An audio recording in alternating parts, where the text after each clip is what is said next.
Bref, quand moi, je ne suis pas disposé, Geneviève, ça, ça, ça, ça crée déjà la possibilité que moi, je sois tendu, donc que mon expression soit tendue, donc que la réception par l'autre soit tendue aussi. Et on le sait que quand il y a de la tension dans la relation, si j'ai de la tension chez moi, il y a des bonnes chances que je la transfère chez l'autre et qu'on la transfère ensemble dans la relation. C'est la répression de ce que j'ai à dire qui va m'amener tôt ou tard dans une expression débordante de ma colère, de ma frustration. Donc, être responsable quand je sais que je suis sur le point d'exploser, c'est donc hyper important d'être au clair avec moi, d'être au clair avec c'est quoi mes intentions. Je dis souvent aux gens que j'accompagne, tu ne peux pas gagner l'échange et être en relation. Tu vas devoir choisir un ou l'autre. Là, ça fait plusieurs fois que je te dis oui. Fait que là, ça serait à ton tour. Alors, si je suis dans cette dynamique-là, c'est parce qu'il y a plein de moments où j'ai dit oui, où je voulais dire non, mais je n'avais pas le courage de dire non. Pour des bonnes et des moins bonnes raisons, c'est pas important, c'est correct. On accueille ça. Mais en même temps, être responsable, ça veut dire assumer que moi, j'ai dit oui quand je voulais dire non.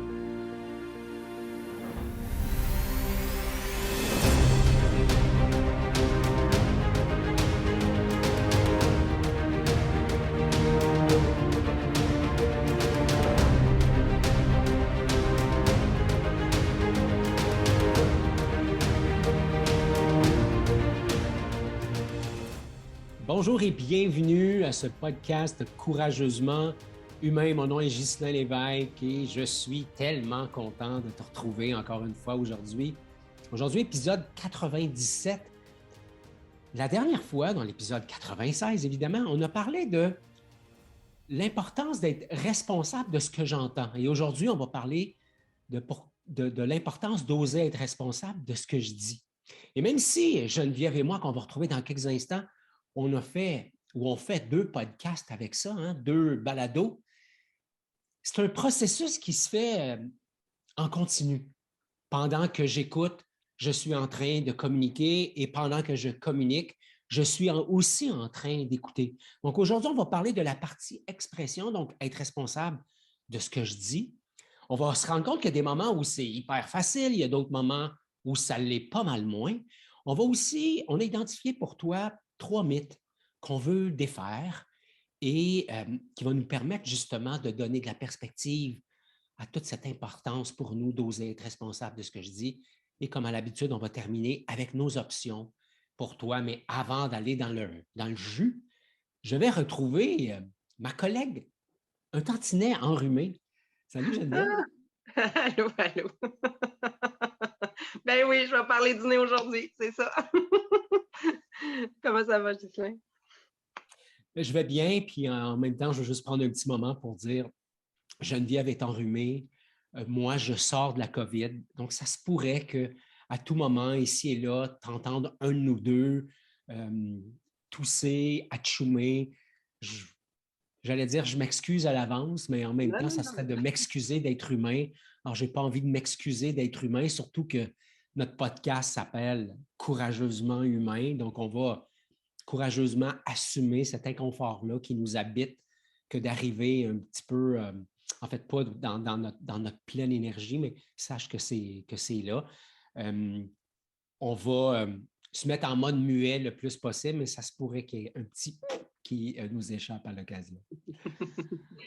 Comme à notre belle habitude, Ghislain, on aime ça commencer en se demandant qu'est-ce qui est vivant pour toi aujourd'hui? En ce moment, j'ai plus envie de dire en ce moment, parce que ça peut changer aujourd'hui. Oui, ce qui est vivant pour moi en ce moment, c'est que juste avant qu'on appuie sur enregistrement, j'ai reçu un appel de mon fils. Évidemment, avec la COVID, tout ça, je n'ai pas été capable de le voir. Ça fait plusieurs semaines. Et là, on a un rendez-vous dans quelques heures. J'ai hâte de le serrer dans mes bras. J'ai hâte de le regarder. J'ai hâte de le voir. Donc, j'ai une partie de moi qui est excitée à l'idée de revoir Cédric puis de connecter avec lui. Et puis en même temps, il y a une partie qui est hyper zen. On a pris le temps d'arriver toutes les deux, tout ça. Donc, j'arrive dans cet état-là de... Ouais, voilà. Et toi? De zénitude. Ouais. Euh, ben moi, pour ceux qui sont en mode vidéo, ils voient bien, les gens voient bien que je ne suis pas dans mon environnement habituel. Alors moi, j'arrive un peu déstabilisée parce que j'ai pas la possibilité j'allais dire le mot contrôler, mais tu sais, par rapport à l'environnement physique, ma fille qui pourrait surgir comme un atchoum ou un, un petit tout. Alors, c'est juste de euh, retrouver cette confiance-là, de dire que peu importe ce qui arrive, c'est pas grave, ça fait partie de la vie. Alors, j'ai aussi beaucoup de joie. Tu sais, en fin de semaine, c'est un choix. Je dis en fin de semaine, bon, je place les gens dans le temps. Aujourd'hui, c'est un choix de me couper, tu sais, des réseaux sociaux, de me couper du travail. Alors, d'être juste focus dans le moment présent. Puis j'avais pigé une petite carte un matin qui parlait de ça, de savourer les petits et les grands moments du quotidien. Alors, pour moi, là, d'être en train de faire cet enregistrement avec toi, Ghislain, avec toi qui écoutes, c'est vraiment de me connecter à ma joie aussi. Voilà. Ouais, puis notre façon de commencer les rencontres, peut-être que tu pourrais dire, mon Dieu, allez-y dans le vif du sujet, c'est que nous, chez Courageusement Humain, on est conscient de toute l'importance du radar. Un peu comme un radar sur un bateau, un navire, il y a, il y a sa capacité de voir le danger au loin, en surface, dans les airs, de se projeter, mais il y a aussi cette capacité d'aller en profondeur. Et peut-être qu'on fera quelque chose là-dessus, mais ce radar-là, justement, nous aide à connecter avec le corps. Quand j'envoie mon radar, au lieu d'envoyer mon radar vers l'autre ou vers le contexte, quand je l'envoie vers moi, j'établis donc une conversation verticale au lieu d'une conversation horizontale. Et quand j'entre dans la conversation verticale, j'ai cette capacité de connecter avec mon corps. On va parler dans notre communauté d'interoception, de connecter avec le corps, de ce qui est vivant, des sentiments, des besoins, comme on a déjà parlé dans d'autres épisodes précédemment, autour des épisodes de 76 et 77. C'est pour ça qu'on commence comme ça. Donc, j'espère que tu y vois la valeur ajoutée. Et sans plus tarder, j'entre dans le vif du sujet. Donc, oser être responsable de ce que je dis. Ouais. Spontanément, on s'est dit, Geneviève, mais il y a plein de moments où c'est, moi dire, comme mon fils quand il était jeune, c'est full fafa. C'était facile, tu sais, c'est comme, il n'y en a pas de problème. La vie est belle, l'amour coule à flot. Être responsable de ce que je dis dans ces moments-là, ben, tant mieux si je le suis, mais c'est pas là que ça se joue vraiment. Non, parce qu'il y a d'autres moments où c'est moins naturel, puis où il peut y avoir des petites tensions, hein. Puis dans le fond, c'est dans ces moments-là qu'on peut vraiment être à l'affût de il est rendu où notre niveau, notre maîtrise de justement la responsabilité qu'on a à dire les choses. Euh, tu sais, quand je dis si j'ai pas aimé la façon que j'ai eu de m'exprimer, ben ça me donne aussi l'heure juste de ah OK, j'ai encore un petit peu de pratique à faire, tu sais. Fait que dans ce temps-là, j'appelle Ghislain, me prends un petit rendez-vous. Puis Ben surtout, ben oui, c'est de c'est dans ces moments-là, Geneviève, qu'on voit qu'on évalue notre niveau de maîtrise. Tu sais. oui. Il y a une citation qui disait on évalue la qualité d'un équipage quand le bateau est en mer, tu sais, parce qu'au port, tous les équipages sont bons. Mais Mm. c'est un peu ça, tu sais, donc c'est dans la tempête que je suis capable d'évaluer mon niveau de maîtrise. Et ce que j'aime de le regarder comme ça, Geneviève, je ne sais pas si ça a du sens pour toi, c'est juste que ça me permet, moi, la liberté de ne pas être parfait. Absolument. Ça me permet juste de dire, OK, ouais, hein, il y a ça, puis il arrive des choses avec Josée, ma blonde, tu sais. Je la trouve belle parce que comme moi, là, elle est pleine et entière, puis il y a des moments où c'est ça qui est ça, puis j'ai ça à te dire, puis je te le dis, puis il y a plein de moments où on revient, tu sais, sur une conversation antérieure parce que là, on prend le temps de la déballer, puis de la désintriquer, puis de remettre à chacun ce qui appartient à chacun, puis mettre de la clarté là-dessus, et ça fait partie du processus. C'est aussi beau, et même plus, je dirais, que de l'avoir vécu, entre guillemets, parfaitement la première fois. Ça Ouais. donne de l'espace à la relation de s'amener à l'autre sans être dans un espace de perfection. Oui, puis ce que j'aime là-dedans, c'est qu'aujourd'hui, on s'adresse à toi en te disant: «Tape-toi pas sur la tête, offre-toi cette compassion-là, cette bienveillance-là», parce que ça, c'est le point de départ aussi, pour d'être, soi-même bienveillant pour pouvoir l'être envers les autres. Et que avant de commencer, on va dire: «Hey, ça fait 10 minutes, vous n'avez pas encore commencé». Il y a 3 mythes, Ghislain, que tu disais qu'on voulait, défaire par rapport à être responsable de ce que je dis. Il y a tout l'aspect, là, tu sais: «Hey, ça t'appartient», tu sais? Mm. Je m'exprime, là, puis, il y a eu une expression longtemps, là, tu sais: «C'est ton singe».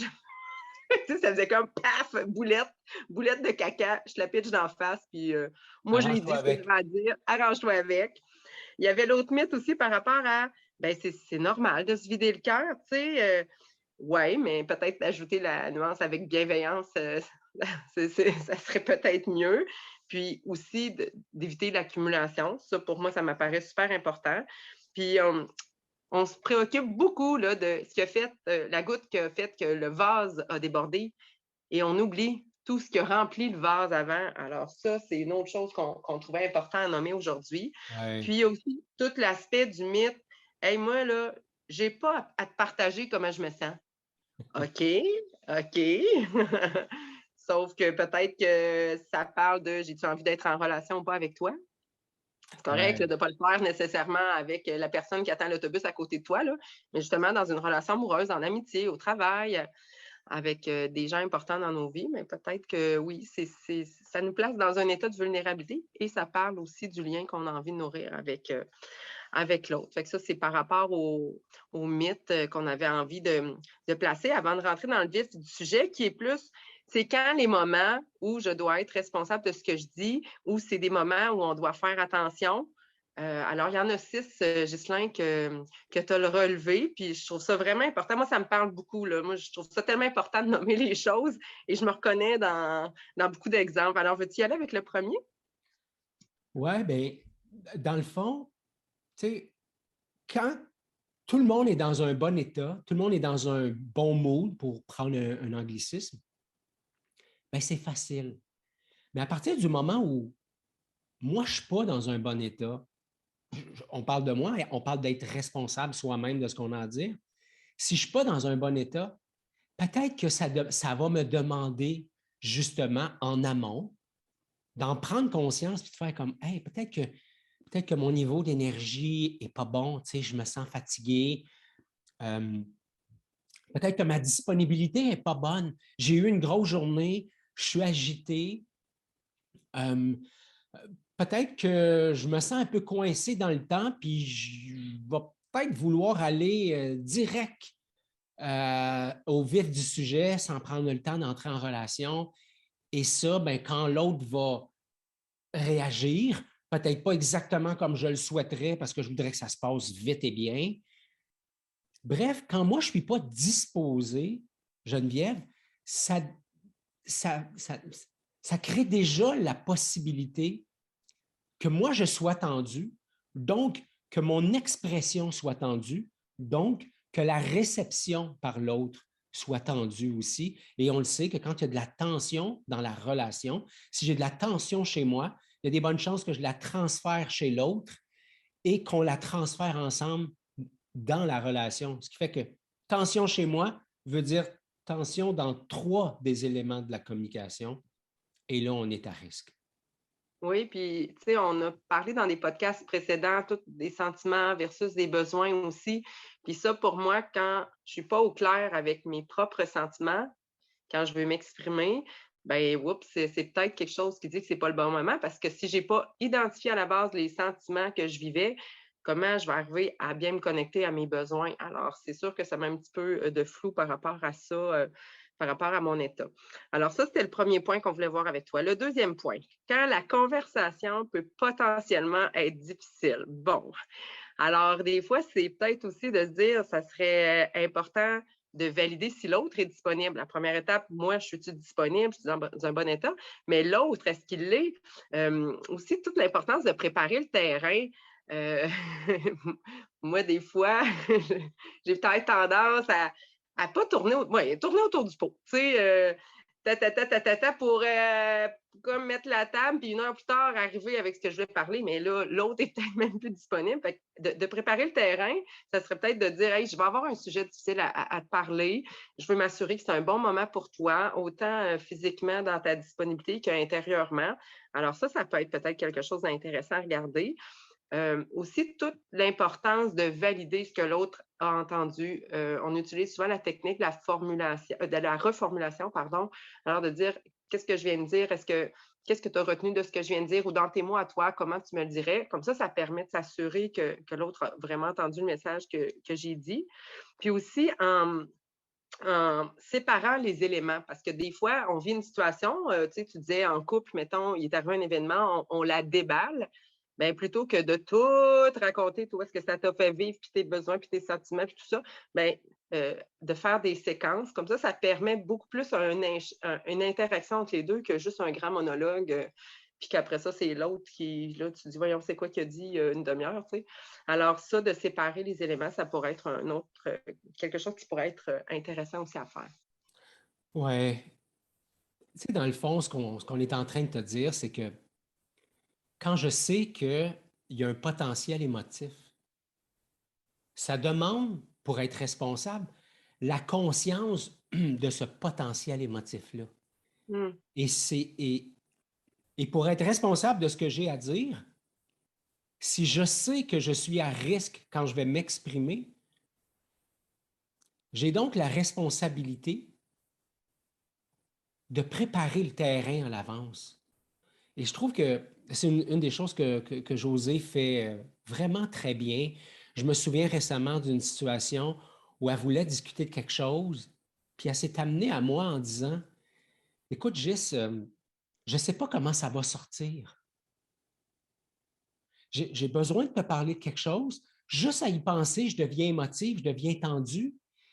Puis c'est important qu'on ait cette conversation-là, tu sais, fait que est-ce que tu serais disponible, tu sais, pour qu'on ait cet échange-là?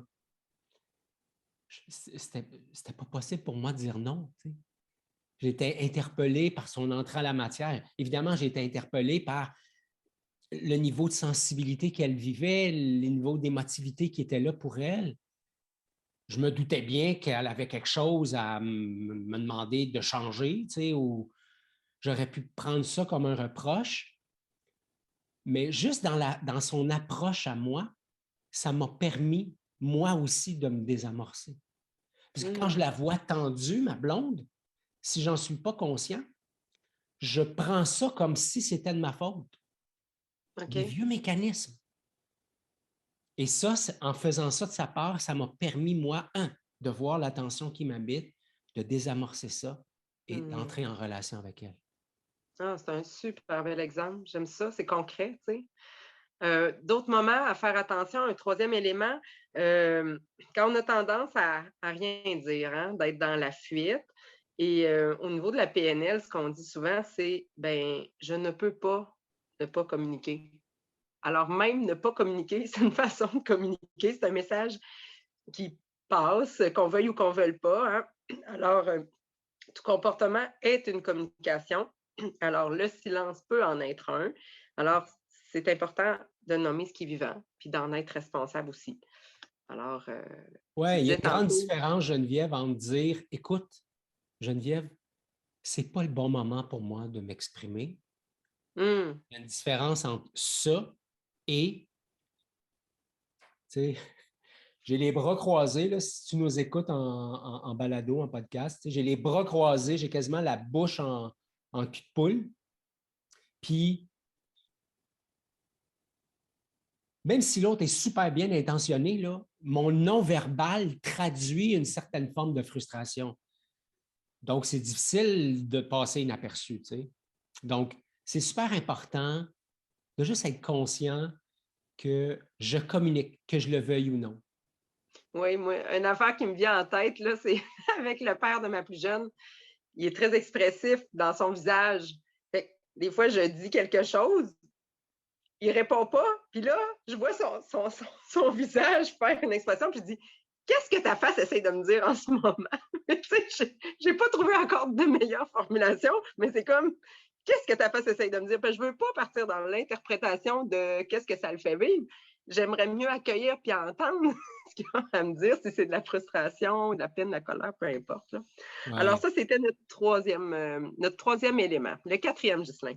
Oui, en fait, là, on parle du silence, qui est une certaine forme de réprimer, qui va souvent, puis je ne veux pas être dans la généralisation, mais c'est la répression de ce que j'ai à dire qui va m'amener tôt ou tard dans une expression débordante de ma colère, de ma frustration. Donc, être responsable quand je sais que je suis sur le point d'exploser, c'est donc hyper important euh, d'être au clair avec moi, d'être au clair avec c'est quoi mes intentions. Je dis souvent aux gens que j'accompagne, tu ne peux pas gagner l'échange et être en relation. Tu vas devoir choisir un ou l'autre. Mmh. Donc, si mon intention, c'est de transmettre toutes les frustrations qui m'habitent parce que tu as fait ci, puis tu as fait ça, puis tu as fait ci, puis tu as fait ça, puis tu as fait ci, puis tu as fait ça, c'est correct, tu as le droit. Sache que ça va avoir un impact sur la relation. Si tu souhaites plutôt conserver le lien et exprimer ton inconfort, c'est deux états différents. Donc, être responsable quand je sens que je vais exploser, ça me demande de la dextérité. Ça me demande de la dextérité que de m'exprimer avec intensité en restant chez moi. Alors, très souvent, la meilleure chose à faire, c'est d'aller prendre une marche. Mmh. Pas pour ruminer davantage, mais pour décanter, prendre du recul, hein, réaliser que l'autre est un déclencheur et prendre de la hauteur pour être capable d'avoir une conversation verticale avec moi-même. C'est quoi mes sentiments? C'est quoi mes besoins? Quels pourraient être les besoins de l'autre? Et comment j'ai envie de nourrir ça dans mes échanges? Dans ma relation amoureuse avec José, c'est parfois très intense ce qu'on a à se dire. Et ça arrive qu'il y en ait un des deux qui dise OK, ce n'est pas le bon moment pour moi. Je vais éclater, je vais aller prendre une marche. Mais on prend rendez-vous et on se revoit après. Et on Ouais. revient sur la situation. Et non pas, on glisse ça sous le tapis. Puis on souhaite que l'éléphant blanc dans la pièce ne prendra pas trop de notre air. Mmh. Et ça, c'est jamais super payant dans mon expérience. Non, effectivement. Puis moi, dans ce que tu dis, depuis peut-être 1 an ou 2, je me permets de prendre des pauses, tu sais, que ce soit en réunion ou justement dans le cadre d'une médiation. Oh, tu sais, là, c'est comme drapeau rouge, j'ai besoin d'une pause. Puis je reste assise, je me ferme les yeux, je me concentre sur ma respiration. Tu sais, moi, c'est un truc que j'ai trouvé. Puis souvent, là, d'accueillir ça chez moi, ça dure quoi? 1 minute? 2 minutes, tu sais, dans les exemples que j'ai en tête. Ça n'a jamais dépassé ça. En tout cas, tu sais, fait que c'est des choses, pour moi, ça fait beaucoup de sens. Le Ouais, j'aime ça ce que Oui, tu tu avais-tu dis. autre Puis chose il y a à un ajouter? lien à faire, Geneviève, avec la pleine conscience. Tu sais, de Mmh. plus en plus, on parle de la pleine conscience, de la méditation pleine conscience. Mmh. Et régulièrement, je discute avec des gens qui sont dans l'exploration de la méditation pleine conscience ou de la pleine conscience et qui sont en jugement par rapport à leur état. OK. OK, La pleine oui. conscience, en tout cas, la compréhension que j'en ai, et je me prétends pas être un grand maître, donc je vais me garder une gêne, mais quand même exprimer mon expérience, c'est que pour moi, la pleine conscience, c'est un peu comme tu disais, c'est accueillir le vivant sans chercher à le transformer et sans chercher à ce que ça s'arrête parce que c'est inconfortable. On est dans une société où l'inconfort, on veut l'invalider, le transformer, le sortir de nos vies, j'allais dire au plus sacrant, le plus vite possible. Ouais. Et ça revient à demander à une part de moi, en fait, ça revient à rejeter ces parts de moi qui ne se présentent pas à moi dans l'état que je voudrais, c'est-à-dire euphorique, rempli d'amour et de gratitude. C'est pas ça la vie.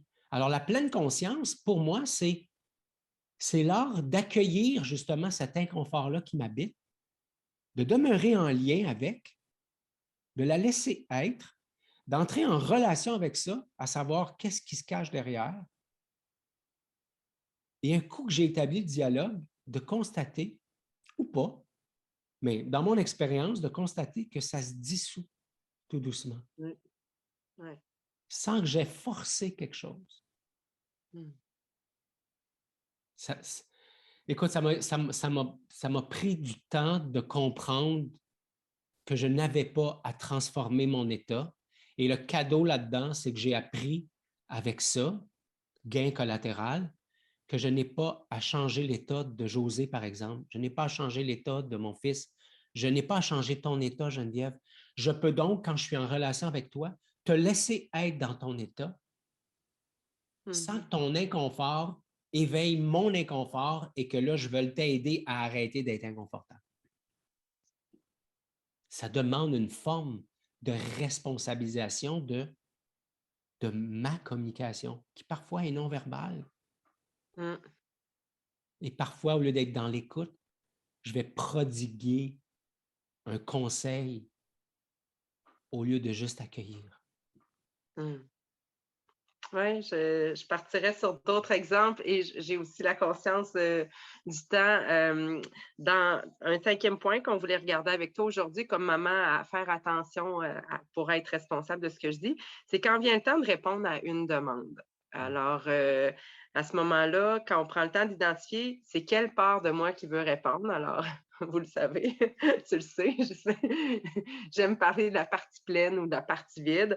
Alors, la partie vide, ça serait plus celle qui est blessée, qui veut donc bien être aimée, plaire, hein, puis qui est en manque de quelque chose, versus la partie pleine, qui, elle, est vraiment connectée à mes besoins. Puis, quand on s'exprime à partir de là, bien, on est plus dans quelque chose qui est responsable. Quand je dis non à l'autre, nous, ce qu'on aime te dire, c'est on se dit oui à soi.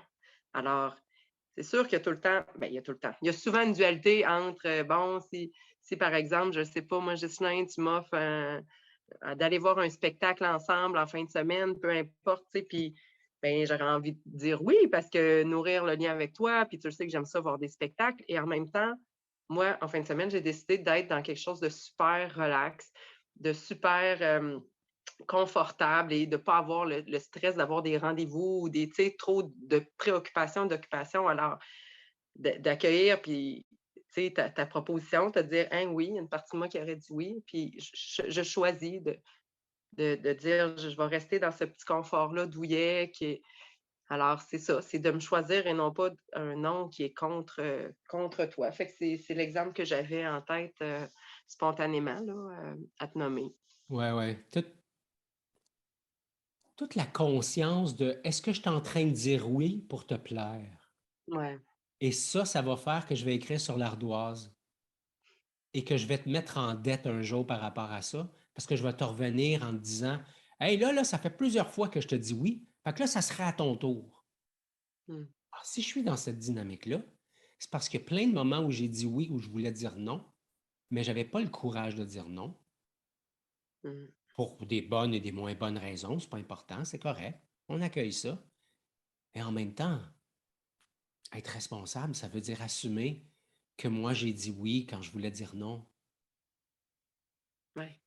Et ça nous amène dans le dernier élément qui est encore en lien avec la demande, mais cette fois-ci, par rapport aux demandes que moi, je fais à l'autre. Et une des questions que j'aime me demander, c'est est-ce que je suis prêt à entendre un non? Ah oui, tu m'en avais déjà parlé par rapport à ton fils. Oui. Est-ce que je suis Oui. prêt à entendre que mon fils, que ma blonde, que mon client, que mon employé, que mon patron, mon parent me disent non? Si je ne suis pas prêt à entendre un non, peut-être que je ne suis pas dans une demande qui est libre, parce qu'une demande, elle sous-entend qu'elle est libre et elle sous-entend qu'elle va nourrir des besoins bien précis. Alors, très souvent, je fais une demande déconnectée de mes besoins.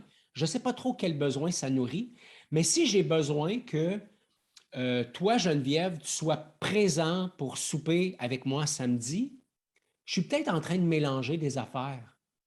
Je suis peut-être en train de mélanger mes besoins de proximité, de légèreté, de plaisir, de connexion, de communion avec la stratégie qui s'appelle souper, avec une autre stratégie qui s'appelle Geneviève.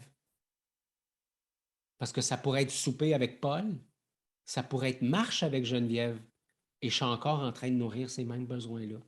Donc, il y a toute une notion de conscience de je réponds à quoi quand je fais une demande et est-ce que l'autre est dans la liberté? Qu'est-ce que ça Ouais. fait émerger pour toi quand tu entends tout ça? Ben, je trouve ça beau parce que, justement, la liberté, pour moi, ça me parle beaucoup. C'est le contraire de l'exigence ou de l'obligation et moi, quand je me sens libre, c'est que je peux être moi face à l'autre et pour moi, c'est puis moi, me permettre d'être moi face à l'autre, j'ose croire que ça permet à l'autre d'être libre, d'être lui ou d'être elle. Alors moi, ça me résonne beaucoup, beaucoup. Puis c'est ça, c'est la première étape, c'est d'en être conscient parce que sinon en tout cas, moi j'ai eu et j'ai encore des fois tendance à prendre des choses personnelles, alors que non, l'autre choisit un souper de famille plutôt qu'une sortie au cinéma, peu importe, c'est correct, on se reprendra pour le cinéma, c'est tout. Tu sais, plutôt que bon, encore, fait que ça tombe dans les reproches. Alors, je trouve ça vraiment le fun, hey, j'aime ça le thème d'aujourd'hui. J'aime tous les thèmes qu'on aborde, mais celui-là d'aujourd'hui, je le trouve vraiment le fun.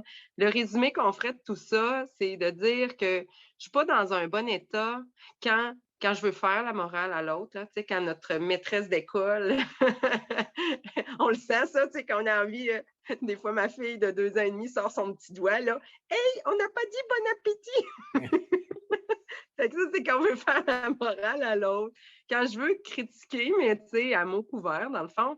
Puis aussi quand je veux gagner l'échange. Puis c'est plus une question d'honneur qu'une question de relation. Tu sais, autrement dit, c'est plus une question d'ego que de lien dans ce temps-là. Alors, nous, ce qu'on te parle aujourd'hui, c'est de dire, ben, pour pouvoir rester dans le lien, il n'y a pas d'affaire de gagner la conversation ou la communication. C'est d'être connecté au lien. Puis, je te partageais, Ghislain, quand on a fait la préparation de ce podcast-là, de ce balado-là. Moi, je me rappelle quand j'ai fait ma formation en éducation spécialisée, j'avais eu un cours sur la communication et je crois, je ne me rappelle pas d'avoir vu l'auteur de ça, mais probablement vous avez vu circuler ça sur les médias sociaux, qu'il y avait 9 possibilités de ne pas se comprendre. Entre ce que je pense, ce que je veux dire, ce que je crois dire, ce que je dis, ce que vous voulez entendre, ce que vous entendez, ce que vous croyez y comprendre, ce que vous voulez comprendre et ce que vous comprenez, il y a au moins 9 possibilités de ne pas se comprendre. Je ne sais pas qu'est-ce qui résonne pour toi, Ghislain, dans ce texte-là.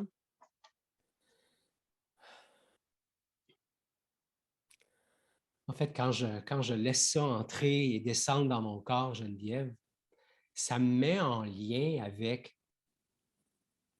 tous ces moments où j'ai pas voulu jouer le jeu de l'écoute à 100%. Ça me met en lien avec plein de moments où j'ai nui à la relation, j'ai mis du sable dans la relation parce que j'ai écouté partiellement, parce que j'ai écouté pour, euh, pour contre-attaquer ou pour, c'est pas le mot que je cherche là, mais pour argumenter. Oui. J'ai j'ai pas voulu écouter l'autre parce que j'étais dans ma honte, j'étais dans ma culpabilité. Et ça m'empêchait d'être en proximité avec moi-même, donc d'être en proximité avec l'autre. Ça me fait voir à quel point être un communicateur bienveillant, responsable de ce que j'ai à dire et responsable de ce que j'entends, comme on le disait la dernière fois, comment ça demande de la maturité et comment ça demande de la pratique et comment c'est important de s'engager, à mon avis évidemment, dans un processus d'amélioration de la communication. Mmh. Mmh.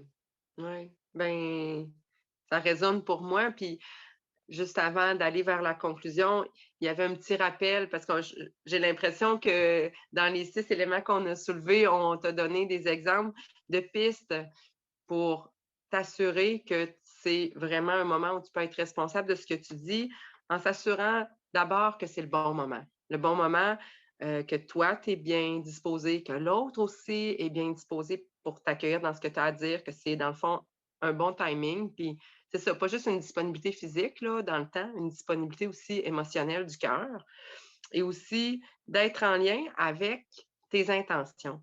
Est-ce que l'intention, c'est de faire la morale, puis de chicaner, puis de réprimander, ou bien c'est de clarifier une situation? Alors déjà là, on part sur des meilleures bases si on est plus au niveau de clarifier une situation. Et toujours d'avoir cette conscience-là qu'on veut nourrir le lien. C'est pour ça qu'on veut s'adresser à quelqu'un. Moi, je sais que quand quelqu'un s'adresse à moi et qu'il y a des choses difficiles à me dire, c'est un peu comme ton exemple te dit par rapport à José tantôt.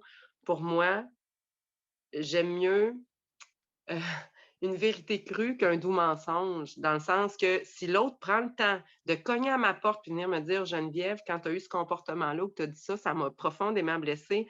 Hey, viens t'asseoir, je vais faire une tisane, tu sais. On va en jaser, puis je veux t'accueillir là-dedans pour éviter aussi que ce genre de situation-là se reproduise. Alors, de nourrir le lien, c'est vraiment important. Il y avait d'autres choses que tu voulais ajouter, Ghislain, par rapport à ce qu'on propose? Bien, une des choses que je trouve qu'on sous-utilise, donc qu'on n'utilise pas assez, c'est de préparer une éventuelle conversation difficile. Oui, ouais. C'est quelque chose que je fais régulièrement avec des gens que j'accompagne